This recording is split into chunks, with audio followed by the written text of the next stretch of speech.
Les gars, j'espère que vous allez tous bien. Tout de suite, le débrief du match de Liga Barcelone-Alaves. Donc, les gars, nous regardons Barcelone a remporté le match bi 1-0. Donc, c'est un match tellement compliqué, un match tendu, l'arbitrage, les fautes des joueurs d'Alaves. Il y a beaucoup de choses qui se sont passées dans ce match-là. Barça a gagné dans la douleur. Parce que on savait que ce match allait se passer de la sorte. Real Dembo, ils ont perdu contre Espanyol Barcelone. 1-0 le gagné. Donc nous avons contre Alaves d'un match compliqué et que c'était l'opportunité aussi pour le Barça de revenir à 4 points de retard sur le Real Madrid puisqu'ils étaient à 7 points d'avance sur nous. Donc les gars, je vais directement ce match break parce que au début de la rencontre, on s'attendait à ce que le Barça plie très tôt le match, mais malheureusement les choses ne se sont pas passées comme prévu. Parce que gis ngeen à un moment donné, su ma ñëwee ci les gars, Gavi, gis ngeen foot bi nga xamanteni ci def na ko. Gavi les gars, j'ai l'impression que du mës a changer. Mooy Gavi bi ñëpp xam rek ci agressivité ak ci manière bi muy jouer moom intensité lay demee tout le temps te buy dem moom du sóoraale benn yoon ba xam carton jaune dina ko ci fekk wala carton rouge dina ko ci fekk moom tout le temps il joue avec le cœur.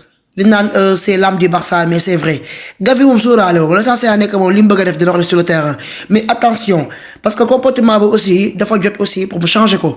Gavi buy jouer sur le terrain gis ngeen tey ji coup de tête bi nga xam ne def na ko adversaire am.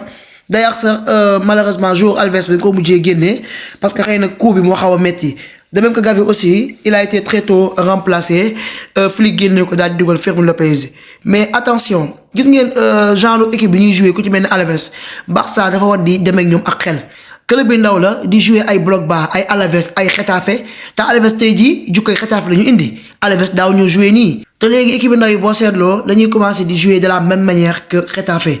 Donc Gavi boy jouer contre équipe bi Gavi ku la xamé dafa gaaw énervé wu donc da ciy baax muy jouer ak xelam yenn fautes yi mu koy éviter parce que faute bi mu def nii déjà kenn ci am carton jaune te match bi demagul woon fenn joueur la boo xamante ni si il s'énerve vite te lu laal xolam dafa yomb tey bu nga ko bàyyoon tey mu continuer match bi à tout moment Gavi mën naa concéder un carton rouge qui sait loolu moo tax Flick a bien fait de le sortir même fekkente ne sax il était apte à rejouer parce que genre club yi mel ne Alaves ñoom loolu moo leen ci neex loolu lañ ci seet di provoquer suñu joueurs yi bu ko defee ñu mën a def yenn erreurs yi yenn bêtises yi bu ko defee ay carton mën cee jóg alors que carton yi ñoom ñoo ko gën a mérité.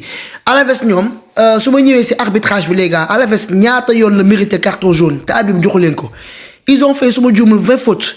te si 20 fautes yooyu ñaari carton jaune doo nga ci génn te loolu ci seconde mi-temps bi la. alors que Barça ñoom 8 fautes lañ def am ci 5 cartons jaunes les gars dañu waxante dëgg. match bi ñëpp a ko seetaan boo leen gisati premier mi-temps bi joueur Alaves yi il faisait du n'importe quoi di bousculer joueur Barça yi di leen tacler par ci di leen tacler par là ay fautes yoo xamante ni si ça méritait des cartons jaunes normalement à la fin de la première période 3 wala 4 cartons jaunes war naa génn si ñoom. Donc les gars, en tout cas, la Liga bi war nañu xolaat cet arbitrage bi. C'est du n'importe quoi. Arbitrage honteux, scandaleux. Li jaaduwul. Mais j'ai l'impression que arbitre dañu am mission pour mën a nuire Barça. Nañu arrêté li ñuy def. Gis ngeen dem ci match Real bi tamit. Am na benn joueur Espanyol Barcelone mën naa ne tàkk bi def Mbappé loolu ça méritait un carton jaune wala rouge normalement. Tey aussi Barça mi ngi subir plus. Nañu arrêté seen erreur yi ñuy def. Genre équipe bi il faut que ñu leen di avertir ñu leen di yar ci terrain bi ku def yenn fautes yi ñu jox la carton jaune. Loolu day tax tey jii fii ba match bi jeex ñoom dinañ mën a régler mais ñoom su fekkente ne dañuy def faute arbitre bi waxul dara il les laisse faire mais bu leen neexee danaan on fait faute comme du n'importe quoi l'arbitre ne dit rien donc on va continuer sur ce même rythme pour empêcher le Barça de marquer c'est pas normal les gars. moo tax premier mi-temps bi Barça mun ñoo fexe ba def jeu bu normal pour mën a def différence seconde mi-temps bi nag moom gis ngeen ne joueur Alaves yi mun ñoo continuer ci même rythme loolu mënut a nekk bi intensité mun ñu ko continuer. Barça nag ci la gën a joué ci seconde mi-temps bi on a compté sur un grand Lamine Yamal les gars su ma ñëwee ci Lamine Yamal il est trop fort ce gars-là mais Lamine Yamal il est juste exceptionnel. À seulement 17 piges mais ce qu'il a réalisé amul kenn ko mës a réaliser ci histoire du foot à son âge. Lamine Yamal xoolee ma les gars li mu def ci match bi surtout ci premier mi-temps bi amoon na action boo xam ne il était parti du milieu mais joueur Alaves yëpp la dribblé comme du n'importe quoi. Il a dribblé des pères de famille. Non, c'était exceptionnel. Ñoom ñëpp la éliminé parce que ñoom ils étaient à 4 ba 5 défenseurs mais mënuñu woon fexe ba récupérer bal bi ci Lamine Yamal. Lamine Yamal après ñoom ñëpp la éliminé il les a laissés à la ramasse après il a faire preuve de générosité daal di passe ba Rafinha. Malheureusement ce dernier il a raté son tir mais en tout cas Lamine Yamal moom il a fait son match. En termes d'individualité, il nous a sorti un masterclass, de même que collectivement. Donc, Lamine Yamal, maintenant, si seconde mi-temps, il a gagné jouer que premier mi-temps. D'ailleurs, c'est l'homme des matchs. Et il a amplement mérité. Le but de Lewandowski aussi, moi, c'est le passeur décisif. Man, damay wax sax man match pourquoi Lamine Yamal joué woon est-ce que Barça dina ko gagner mais il a tout fait dans ce match-là. Gis ngeen passe décisive bi mu def sous forme de volée. Donc, heureusement que lui, il a été trouvé dans la surface de réparation. Il a marqué le seul et unique but de la rencontre. Donc bravo à Lamine Yamal pour son gros match qu'il a joué. Merci beaucoup pour ce match. Merci beaucoup d'être existé Lamine Yamal. Donc ce moment aussi Pedri, il est trop fort. Pedri c'est le magicien. Pedri c'est l'art. Pedri c'est un génie. Le meilleur milieu au monde actuellement. Pas de débat. Non, regardez-moi Pedri. Regardez Pedri manière bi nga xamantene ci mi ngi koy accélérer vers l'avant. Il est trop fort. Pedri c'est très rare mu def passe en retrait. La plupart boko joxé balle bi il va vers l'avant, il cherche la profondeur, il distribue des balles, il fait des décalages, il fait des cassures, ces belles passes de relance incroyables. Pedri, il a été exceptionnel. Maintenant, les membres de Lamine Yamal sont les top joueurs. Donc bravo à Pedri pour ce beau match-là. Il est toujours trop fort. Pedri toujours en bonne santé. Pedri, tant qu'il est en forme, il ne cesse pas de nous impressionner. C'est le meilleur tout simplement. Donc les gars, je suis Franck de Jong. J'ai aimé sa rentrée. Très belle rentrée de sa part. Francky, il nous a fait du bien.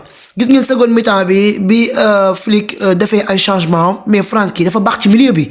Ça c'est le vrai Francky que j'ai toujours connu.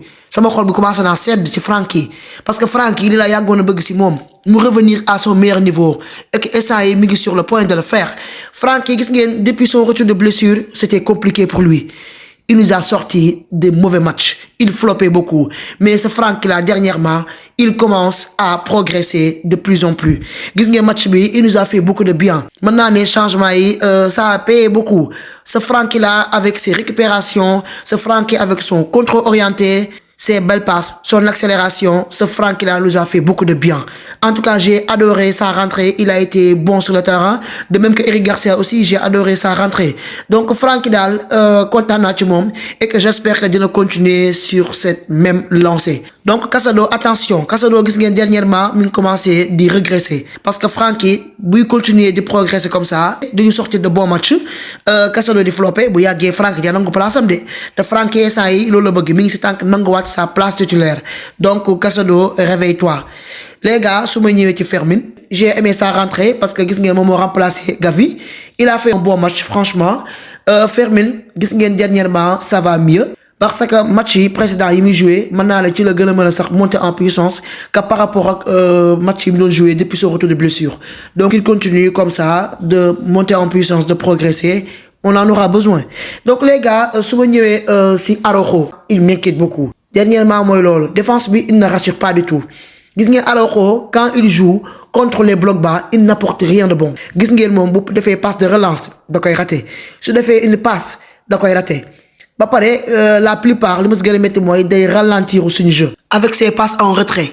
Moo tax gis ngeen bi Flick xamee ne Araujo dafa bokk ci les pires flops de la première période. Il a bien fait dès le début de la seconde période ci lu ko génnee remplacer ko ak Eric Garcia. Certes nag en termes de talent et de niveau, Araujo est meilleur que lui. Les Araujo réalisé au Barça, Eric Garcia réalisé au Rugby. Mais au match Eric Garcia, dès que il a été beaucoup plus rassurant défensivement que Araujo. Eric Garcia, à un moment donné, franchement, il a aidé Kobarsi à sortir les balles. Mon Bouléwal dégager la balle, il était beaucoup plus mieux que Araujo. Araujo, il a du mal contre les blocs bas. Donc, Araujo, qu'il se réveille, dañu bëgg gisaat Araujo bi ñu xamul. Problème mooy nag instant bi dafa adapté gul ci style de jeu wu Flick. Loolu mooy problème Araujo bu nekkee piège hors-jeu bi Araujo moo ko yàq fi mu waree defee hors-jeu Araujo ñëw couvrir hors-jeu bi des fois ci bloc bas aussi c'est un peu compliqué donc na jéem a réveillé wu jéem a xool ay coéquipiers ci défense bi lu ñuy jouer mu jéem a def même chose. Araujo c'est un grand joueur. Donc j'espère qu'il reviendra à son meilleur niveau parce que ñun loolu la ñu bëgg.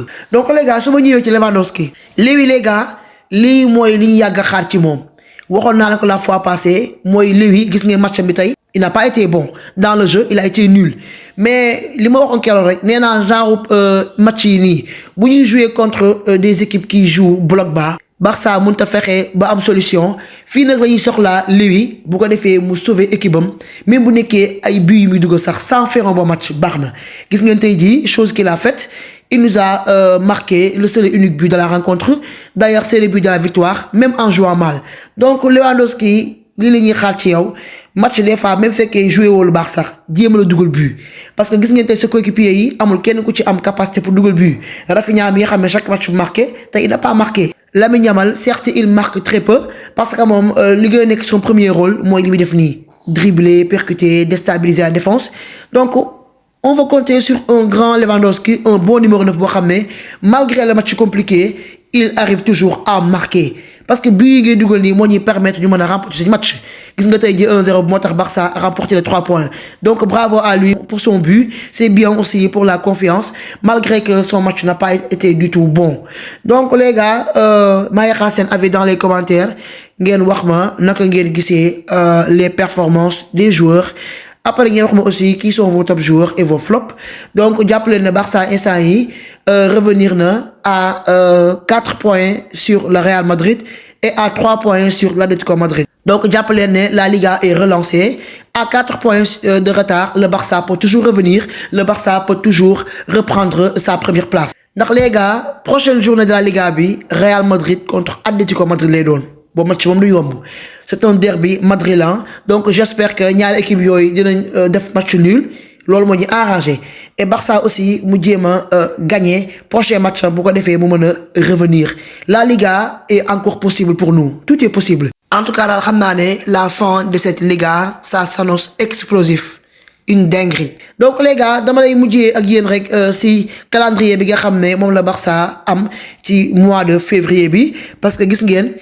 Après ce match contre Alaves le 6 inchallah jeudi dañuy jouer suñu quart de finale ci Coupe du Roi bi contre Valence ce sera à l'extérieur à Mestalla donc match bu compliqué la nar a doon nañ ko xaar Séville aussi moom la ñuy taseel dimanche le 9 février inchallah ce sera un match à l'extérieur également c'est pas facile de jouer chez eux mais c'est toujours possible de les battre Rayo Vallecano aussi le 17 février la ñu war a tase ak ñoom lundi boobu match ce sera à domicile dina nekk encore un match compliqué donc samedi inchallah dañuy jouer à l'extérieur contre Las Palmas les gars le 22 février donc voici le calendrier du mois de février de Barça les gars c'était tout pour ce débrief restez connectés sur ma chaîne prenez tout soin de vous et à très vite.